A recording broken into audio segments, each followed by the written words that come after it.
तो अब पिछले क्लास में आप लोग को प्रॉपर्टी ऑफ मेटल के बारे में डिस्कस कर रहा था, तो उसी को कंटिन्यू करते हैं बाबू। तो देखिए केमिकल प्रॉपर्टी ऑफ मेटल के बारे में कह रहे थे बाबू।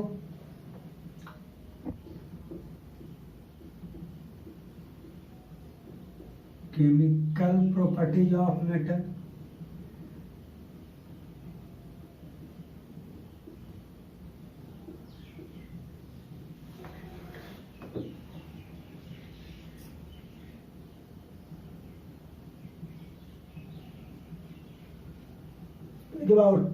केमिकल प्रॉपर्टी ऑफ मेटल में हम लोग क्या पढ़े थे? Reaction of metal with acid, acid के साथ रिएक्ट करता है मेटल तो बार्टविल क्या देता है? तो क्या देता है बाबू? अगर एसिड के साथ रिएक्ट करता है तो सॉल्ट प्लस हाइड्रोजन गैस देता है। अब देखिए बाबू फोर्थ प्रॉपर्टी क्या कहता है?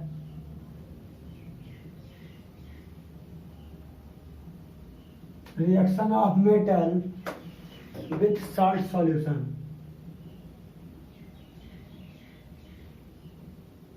इसके साथ बाबू सॉल्ट के साथ।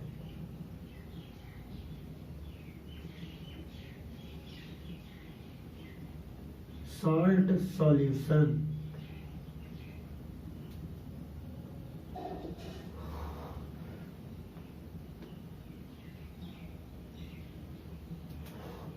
Reaction of metal with salt solution. देखिए बाबू क्या देता है? अगर हम मेटल ए लेते हैं, अगर मेटल ए को और सॉल्ट का सॉल्यूशन ले लेते हैं,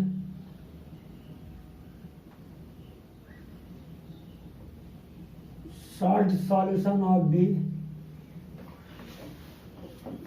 क्या देता है?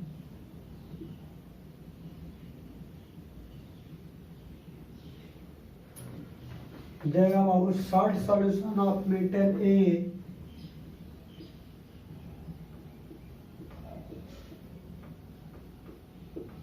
salt solution of metal A plus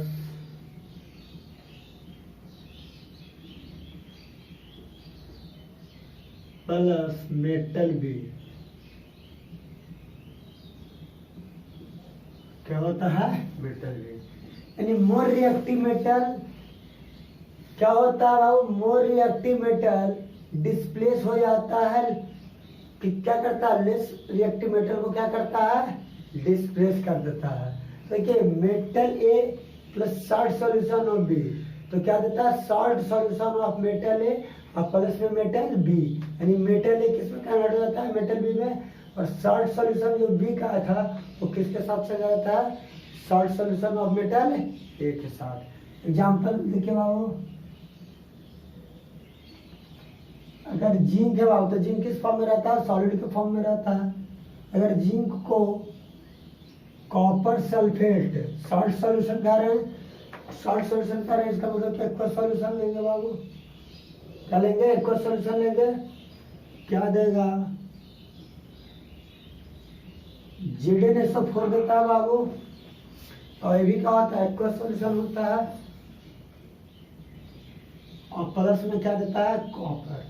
copper का होता है आपका, तो देखिए बाबू कॉपर तो जानवे करते हैं, इसका कलर क्या होता है? रेडिश ब्राउन होता है। जिंक सल्फेट क्या होता है? ये जिंक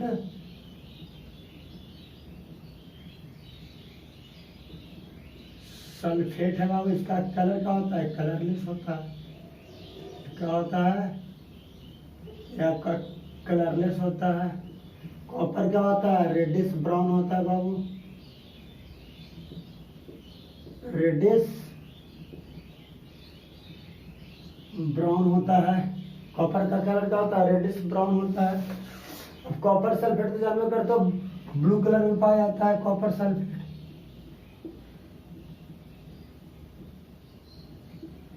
कॉपर सल्फेट जो है बाबू ये ब्लू कलर में पाया जाता है। कोई दिक्कत नहीं।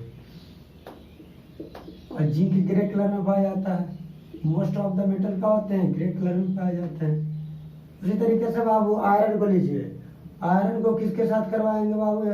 आयरन क्या है, सॉलिड है ना, इसको CuSO4 के साथ करवा देते हैं। फिर से CuSO4 एक्वस फॉर्म में है, तो देखिए बाबू क्या होगा, जिंक किसके साथ गया था, सल्फेट के साथ, कॉपर का हो गया था मेटल बी, तो मेटल बी में क्या मिल गया, कॉपर मिल गया।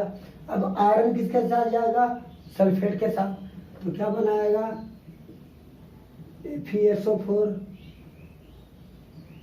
ये भी एक्वा सॉल्यूशन देगा। रिमेनिंग सॉल्यूशन में आयरन हो जाएगा बाबू सॉलिड के फॉर्म में। अब आयरन का कलर कैसा होता है बताओ, लाइट ग्रीन, सॉरी आयरन भी ग्रे कलर में पाए जाते हैं। अब फेरस सल्फेट होता है, फेरस सल्फेट लाइट ग्रीन होता है, फेरस सल्फेट ये भी लाइट ग्रीन होता है बाबू। दिक्कत नहीं। ये कहाँ डिपॉजिट होता है बाबू, आयरन के ऊपर डिपॉजिट होता है। कहाँ, सॉरी कॉपर है ना बाबू, तो आयरन लिख दिए।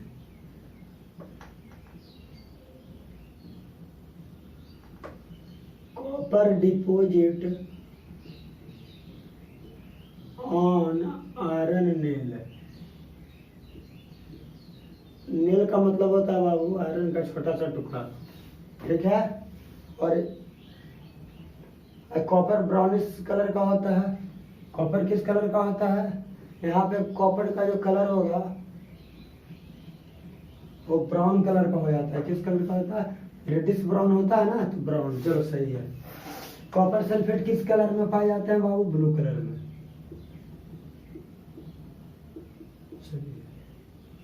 ये किस कलर में पाया जाता है, ब्लू कलर में। तो क्या दिखे, कॉपर सल्फेट के साथ और मेटल में कॉपर क्या हो गया, अरे अलग हो गया ना। तो कॉपर क्या था, लेस रिएक्टिव था, आयरन क्या था, मोर रिएक्टिव था। तो आयरन क्या किया, कॉपर को डिस्प्लेस कर दिया। जिंक मोर रिएक्टिव था, कॉपर लेस रिएक्टिव था, तो कॉपर को क्या कर दिया, डिस्प्लेस कर दिया।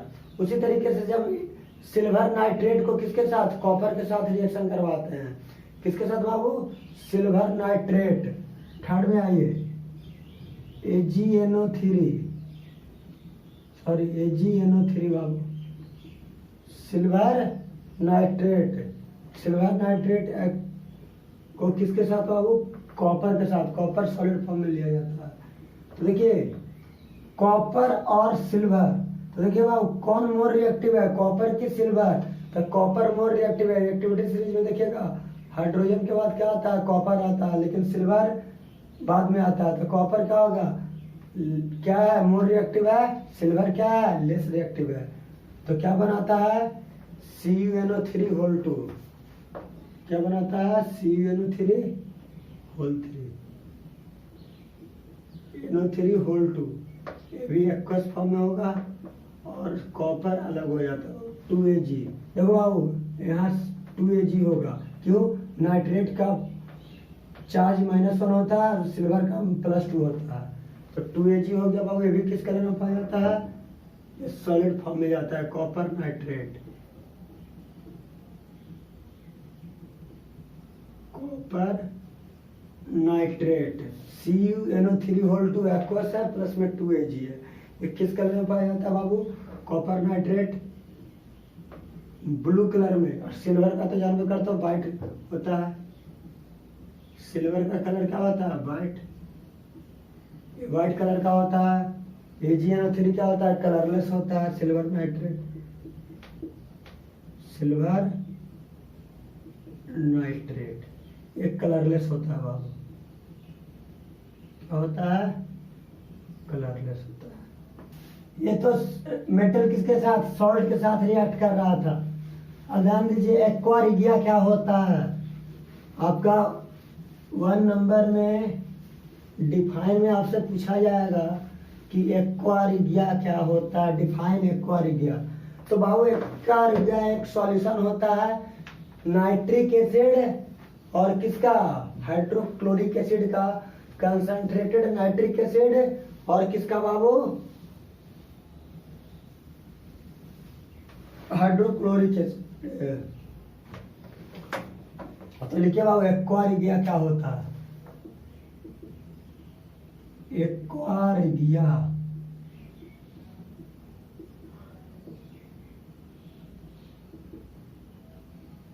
एक्वारिया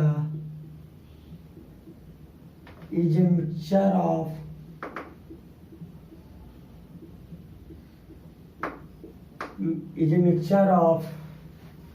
क्या होता है वन पार्ट ऑफ, क्या होता है mixture of one part of concentrated nitric acid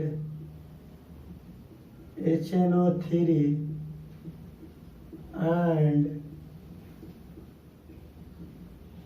3 part of concentrated hydrochloric acid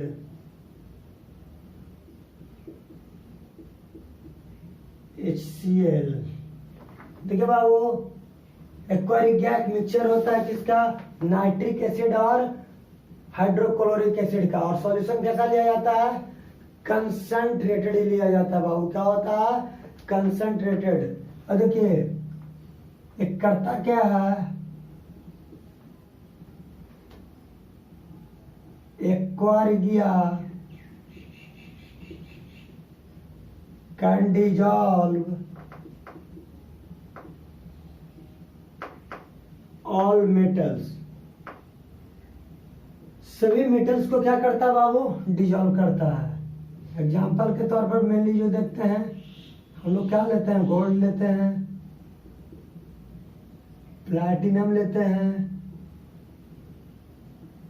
silver लेते हैं, यानी जितने भी मेटल्स हैं बाबू सभी एक्वारिया में के सॉल्यूशन में पुट करने के बाद क्या होता है, वो डिजॉल्व हो जाता है। क्या हो जाता है बाबू, डिजॉल्व हो जाता है। अब आता है बाबू रिएक्टिविटी सीरीज ऑफ मेटल, क्या होता है रिएक्टिविटी सीरीज ऑफ मेटल, आगे हेडलाइन दीजिए, reactivity series of metal, already हम पढ़ा चुके हैं, फिर से बता रहा है बाबू मेटल। तो रिएक्टिविटी सीरीज ऑफ मेटल होता क्या है,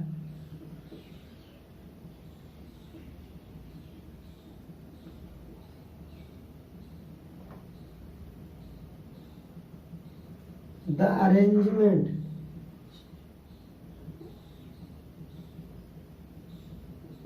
arrangement of metal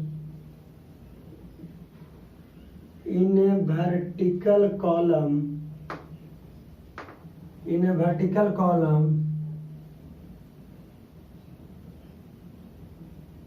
in decreasing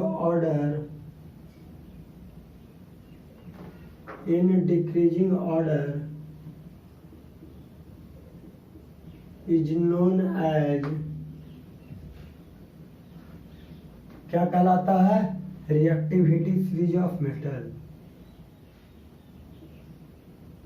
reactivity series of metal. अगर मेटल कौन लोगों, कौन मेटल मोर रिएक्टिव है और कौन मेटल क्या है, लेस रिएक्टिव है, तो ध्यान दीजिएगा बाबू, मोर रिएक्टिव मेटल और लेस रिएक्टिव मेटल को हम क्या करते हैं, वर्टिकल कॉलम में क्या करते हैं, अरेंज करते हैं डिक्रीजिंग ऑर्डर में। किस ऑर्डर में, डिक्रीजिंग ऑर्डर में क्या करते हैं, आपको अरेंज कर देते हैं। तो देखिए बाबू लिख लीजिए, फर्स्ट ऑफ ऑल पोटासियम हो गया, सोडियम हो गया, बैरियम हो गया, कैल्शियम हो गया, मैग्नीशियम हो गया, फिर उसके बाद आपका एल्युमिनियम हो गया,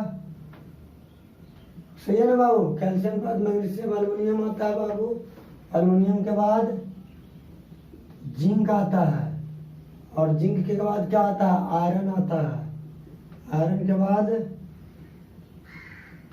after iron nickel, after nickel SN, nickel के बाद क्या आता है बाबू, जिंक, आयरन,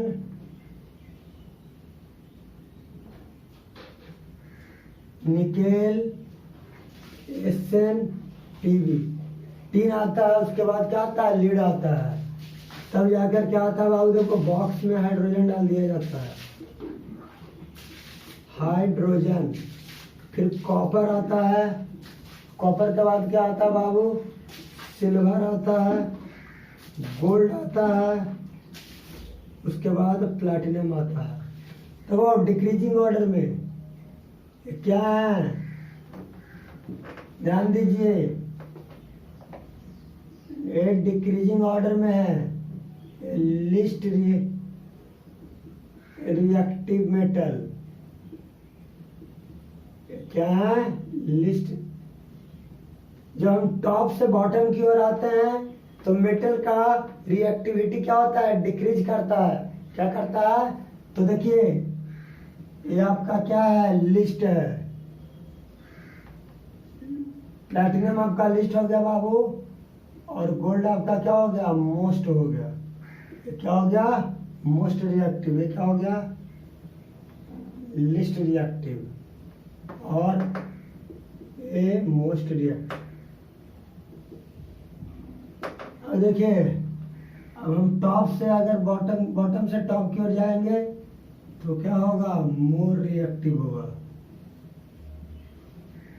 क्या होगा, मोर रिएक्टिव। तो देखिए बाबू, हाइड्रोजन, ध्यान दीजिए, हाइड्रोजन केवल जितने भी एलिमेंट हैं, जितने भी आपका मेटल्स हैं, सभी के सभी क्या करेंगे, हाइड्रोजन के साथ कंबाइन होंगे। लेकिन हाइड्रोजन के बिलो जितने भी मेटल्स हैं ये हाइड्रोजन के साथ कंबाइन नहीं करेंगे।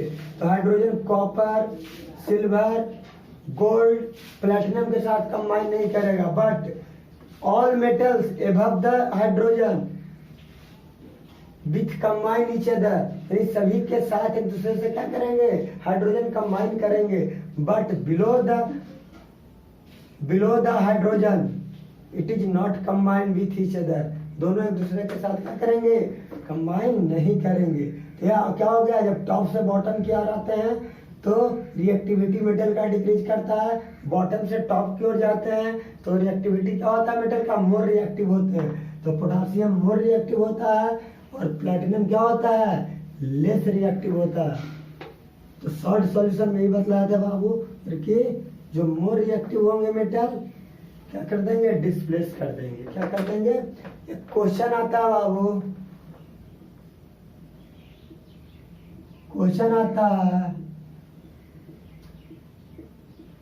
भाई सम मेटल, कहता है कि कुछ मेटल क्या होते हैं बाबू, आर मोर रिएक्टिव। क्या होते हैं भाई, some metal are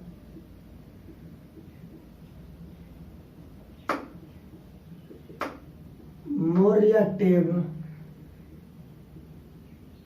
but other are less reactive, but other are less reactive।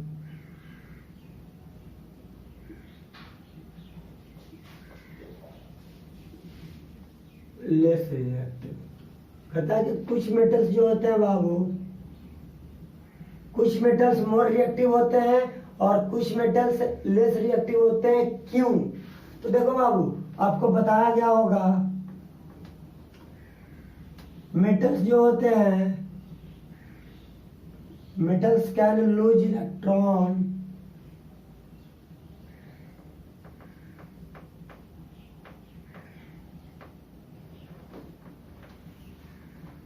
More readily,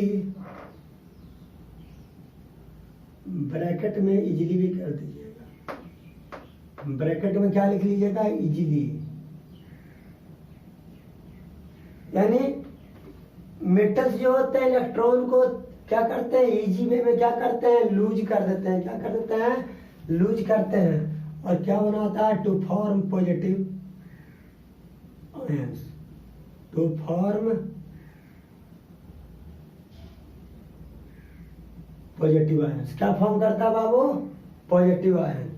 और ये पॉजिटिव आयन करेगा तो इट विल रिएक्ट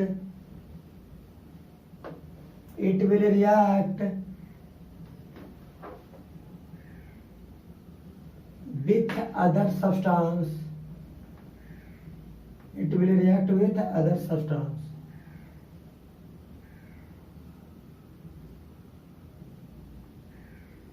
क्या हो जाएगा? अदर सब्सटेंस के साथ क्या करेंगे बाबू?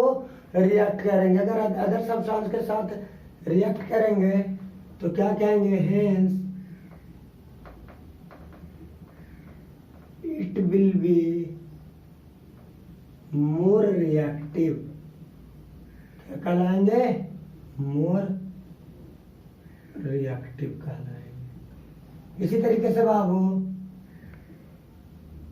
if metal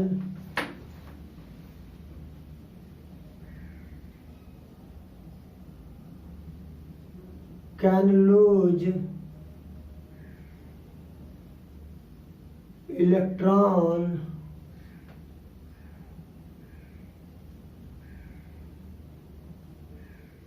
less readily,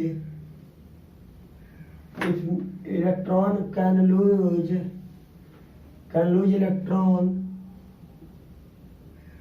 less readily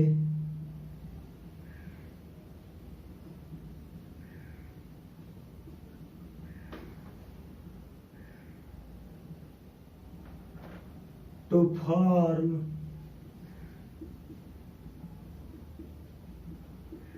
positive ions. अगर ये भी लूज करेंगे तो पॉजिटिव आयंस तो फॉर्म करेंगे।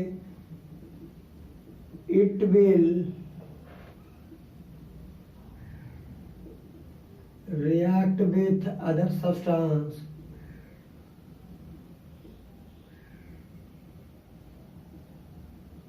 क्या करेगा बाबू? अदर सब्सटेंस के साथ क्या करेगा? रिएक्ट को करेगा। लेकिन ऐसे लिख दो, इट विल रिएक्ट, ऐसे लिख दीजिए तो ज्यादा अच्छा है। It will react slowly, it will react slowly with other substance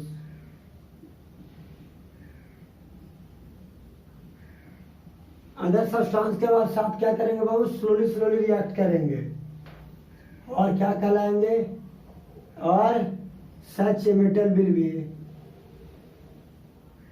such a metal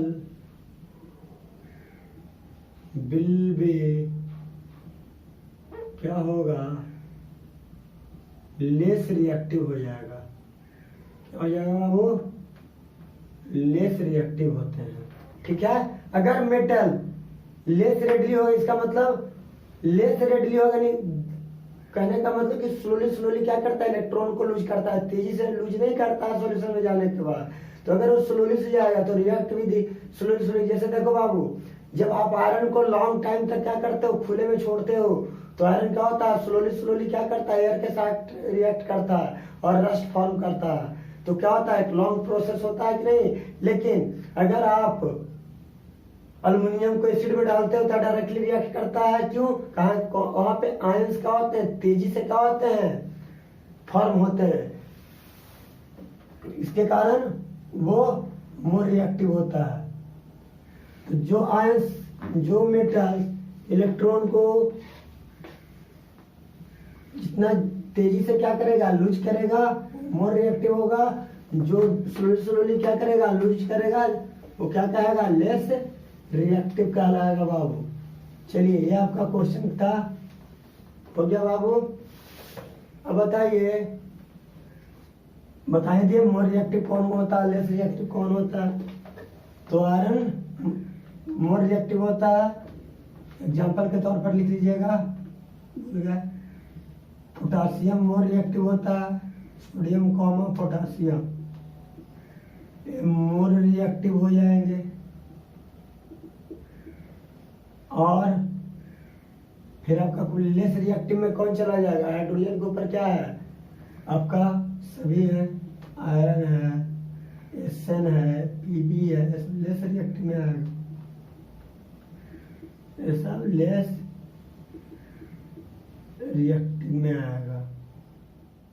चलिए, ये हो गया बाबू।